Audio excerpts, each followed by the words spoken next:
कर्जमाफी बँकांकरता नाही आहे. कर्जमाफी बँकेच्या अकाउंटमध्ये पैसे जावे याकरता नाही, शेतकऱ्याला त्या ठिकाणी पुन्हा एलिजिबल होता व्हावं, त्याच्या नावाने कर्ज असू नये याकरता आहे. जे खरे शेतकरी आहेत ते सगळे त्याच्यामध्ये कव्हर होतील. 30 सप्टेंबर 2025 ही आपण कट ऑफ डेट केलेली आहे.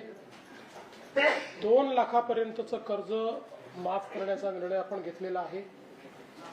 जे नियमित कर्ज भरणारे आहेत त्यांना 50,000 रुपये देण्याचा निर्णय आपण घेतलेला आहे. समितीने ही सगळी माहिती आता जमा करणं सुरू केलेलं आहे. बँकांकडनं आत्तापर्यंत जेवढी माहिती उपलब्ध झाली आहे, अजून बऱ्याच बँकांची माहिती येणं बाकी आहे, त्यात आत्तापर्यंत 28 ते 30 लाख शेतकऱ्यांची माहिती आलेली आहे.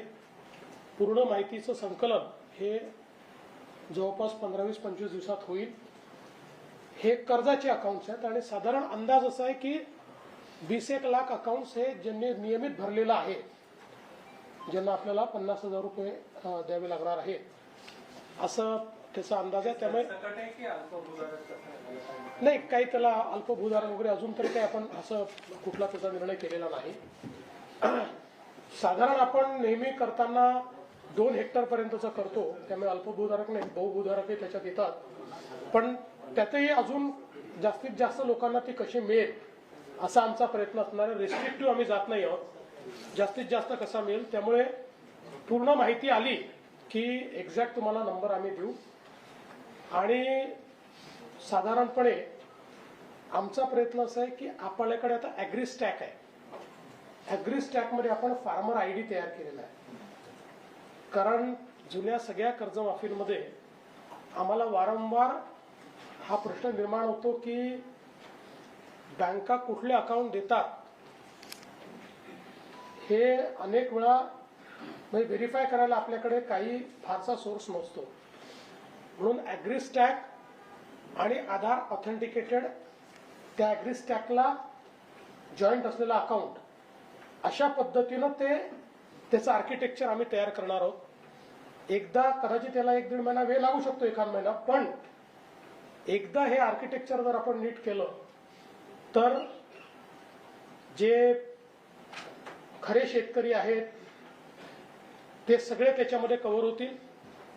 आणि पूर्वी जसं आपल्याला अनुभव आलेला आहे की कधीतरी 10-12 वर्ष, म्हणजे असंही आपण पूर्वी बघितलं आहे, 10-12 वर्षापूर्वी बंद झालेले अकाउंट देखील काही बँकांनी आपल्याला दिले आणि आपल्याकडनं त्यातलं पैसे घेतले आहेत.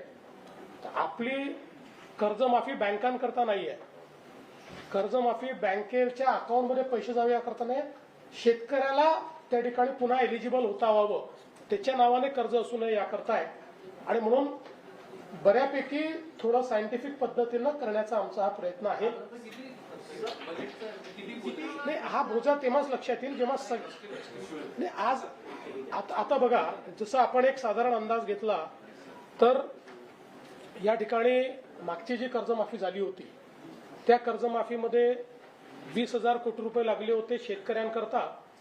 आणि मग त्याच्यानंतर जे 50,000 रुपये द्यायचं सांगितलं होतं ते तर काही त्यावेळेस सरकारने दिले नव्हते. मग शिंदे साहेबांचं सरकार आल्यानंतर आम्ही दिलं होतं, त्यावेळेस आम्हाला जवळपास 15,000 कोटी रुपये त्याकरता लागले होते साधारणपणे.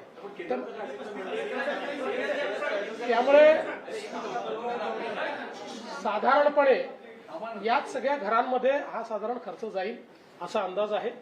पण अरे बाबांनो, आता प्रत्येकाला वेगळं सांगणार आहे का? आणि पुन्हा एकदा सांगतो, सगळी माहिती आता कशी मिळू शकेल?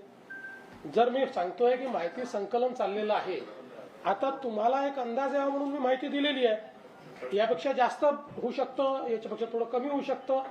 त्यामुळे तेवढी माहिती आता तुम्हाला माहिती असली पाहिजे, तुम्हाला ती लोकांपर्यंत पोहोचवता आली पाहिजे. पण मी एवढंच सांगतो की ही कर्जमाफी फार रिस्ट्रिक्टिव्ह कर्जमाफी नसेल. आम्ही शक्यतोवर आमचा प्रयत्न असेल की जो आपला सामान्य कर्जदार शेतकरी आहे याला पुन्हा एलिजिबल करण्याकरता जे जे करता येईल ते आम्ही करण्याचा प्रयत्न करू.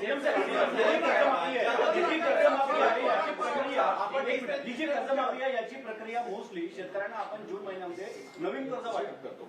त्याच्यामुळे जर मे पर्यंत किंवा जूनच्या पहिल्या आठवड्यापर्यंत ही कर्जमाफी आपण दिली तर ते शेतकरी नवीन कर्जासाठी पात्र ठरणार नाही. याची काय आम्ही त्याची कालमर्यादा कर्जमाफीच्या आधीच घोषित करून टाकली आहे.